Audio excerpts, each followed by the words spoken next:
Hello, everyone. I just got to throw this quick one in here today. Alex May, looks pretty gay to me. Picture this file photo from 2019. He asked the courts to remove a racist covenant that was filed when his home was first developed and sold in the 1950s. All right, and it is. It's an absolute racist thing to be on a deed or title, and I have no problem with getting it removed. All right.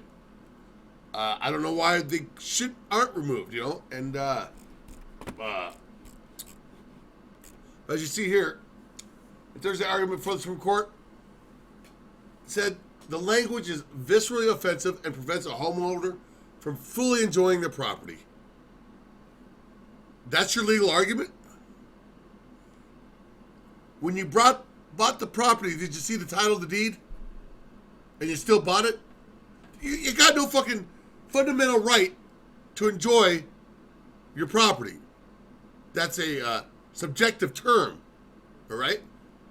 Where is the legal fucking basis on this shit? This is kind of crazy to me. I mean, maybe there's some precedents, I don't know.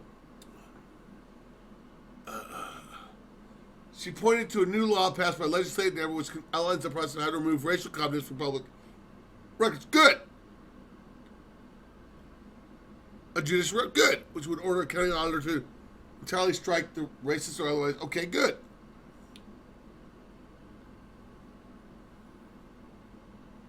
Okay, that's kind of weird. The law goes on to say striking the language should not prevent preservations of the original record outside of the chain of title for historical or archival purposes. In the petition brief, many lawyers argue that the new law has confusing language that does not allow covenants to be eliminated from public record. The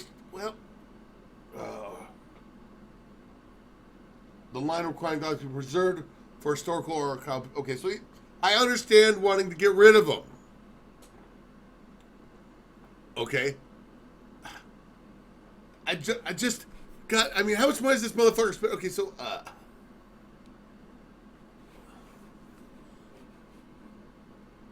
fuck around. See, this is the problem. See, I don't have a problem with us moving forward with getting shit like that off a title. Absolutely.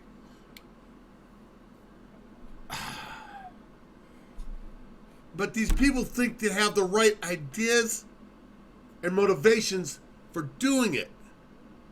And I don't. I think they're very corrupted in their head. They're lying to themselves if they think they're actually concerned about racism. This is virtual signaling at its highest. All right? I don't think the instance of racism will be forgotten anytime soon. You already have forgotten it. You people have forgotten what real racism is. You don't know what it is. If you ask any black person from the 1950s and told them about today and the housing markets and the opportunities and hip-hop and culture, and they said, oh, by the way, these titles, we still have that on there because, it's history. We want to make sure we don't forget it. They'd be like, it's not enforceable? They'd be like, what the fuck are you talking about? Paper? We're still feeling the very real effects of it. No, we're not feeling the effects of it. We're feeling dramatized, virtue signaling, victimization, and manipulation by the Democratic Party. So a certain sect of our community will forever feel victimized. Great. That's an awesome thing to do to somebody. I don't approve. I don't approve. I don't approve. And it's in the wordings of this stuff. They said the language is viscerally offensive. True. I think I would if they ended it right there, I'd be all right. Yeah, let's remove viscerally offensive language from titles. Our government titles, our local titles shouldn't have visceral offensive language on it, because I think because you can't define hate speech. Hate speech is undefinable, but viscerally offensive, I think I think we can define it. And prevents a homeowner from fully enjoying their property. I don't give a fuck about you enjoying your property. That's up to you. You bought it. It wasn't forced on you. All right? So these people think they have a right for a judge to make sure they're enjoying their property after they bought it. They bought it. He already bought it. And there's such weak-minded people that if he's losing sleep at night because on his title, there's a few fucking bad words that are kind of absolutely racist. I mean, totally racist. 100% racist. If he's losing sleep overnight, but he's okay with the fact that the property he bought was stolen from the natives, and he's not going to give it back. And what are you doing here, dude? I mean, you're living on stolen property.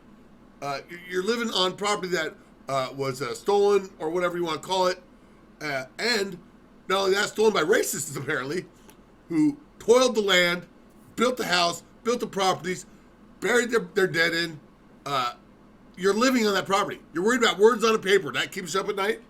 But the soul, the history of the property doesn't bother you. You're fake. It's all fake. It's all bullshit. Mental illness. Lying to themselves. They don't give a fuck about minorities. They don't give a fuck about stuff like that. But this is a great opportunity to virtue signal in the public square as if they did care. Fuck.